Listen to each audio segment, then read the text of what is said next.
May bubulong ko. Retired PNP Chief General. May mamahaling sapatos. Nang dahil sa pag-flex ng mamahaling sapatos na harap sa mga kasong administratibo ang isang PNP General. Uy, sana all! Hello mga kabride! Welcome back to my channel. At kung bago ka lang, syempre, ano pang inaantay mo? Teeth like truth, I bite through the shame. The pride's calling back and I'm staking my claim. So ayun nga, may kumakalat online ng isang larawan ng isang retired PNP Chief General na may mamahaling sapatos. At take note, hindi to basta-basta mamahalin lang Tumataginting lang naman na nasa 70,000. What? Naglalakad ka lang pero para kang may gulong.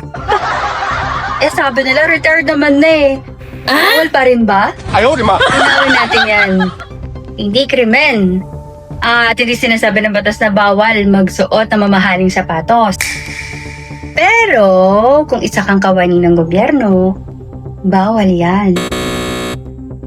Under sa Republic Act number 7080, kung mapatunayan na ang isang dating public officer ay nakalikom o nakapag-ipon ng 50 million pataas.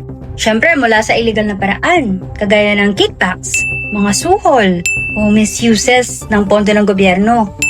Kahit na retired ka pa, o retired na, blunder yan. Oh, no! At ayon naman sa Republic Act 3019, o ang tinatawag na Anti-Graft or Corrupt Practices Act. Kung ginamit mo yung position mo para sa unjust enrichment o bad faith, mananagot ka pa rin kasi walang immunity ang retirement. Kung active ka pa naman noon sa PNP, tapos hindi ka nagdeklara ng tamang mga ari-arian sa SALN mo, pwede kang kasuhan under Republic Act number 6713. At ayon naman sa Republic Act number 1379, meron tayong tinatawag na forfeiture of ill-gotten wealth. Oh, sounds familiar, di ba? Ibig sabihin, kahit wala kang criminal conviction, pwedeng ipasamsam o kuhanin ng gobyerno na sobra-sobra at hindi mo maipaliwanag kung saan at paano mo nakuha. Tapos, kung may luxury items ka o napaka-luxurious ng lifestyle mo, pero hindi tugma sa tax declaration, pwedeng pumasok ang BIR dyan.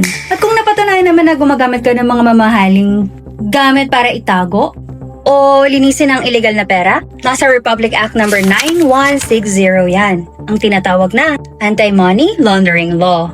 Kala mo laba-laba lang yan So mga kapride, tandaan natin na hindi naman sapatos talaga yung problema dyan. Lahat naman tayo may karapatang makatikim ng marangyang buhay. Pero siguraduhin nyo na ito ay sa malinis na paraan. At kung gusto nyo pa ng mga ganitong content, don't forget to subscribe to my YouTube channel. Follow for more sa Facebook, TikTok, and Instagram. At para sa mga tunay o aktual na kaso, ugaliin kumonsulta sa inyong abogado. And once again, you are watching White Lion Returns. Thanks for watching. Like truth, I bite through the shame. The pride's calling back and I'm staking my claim.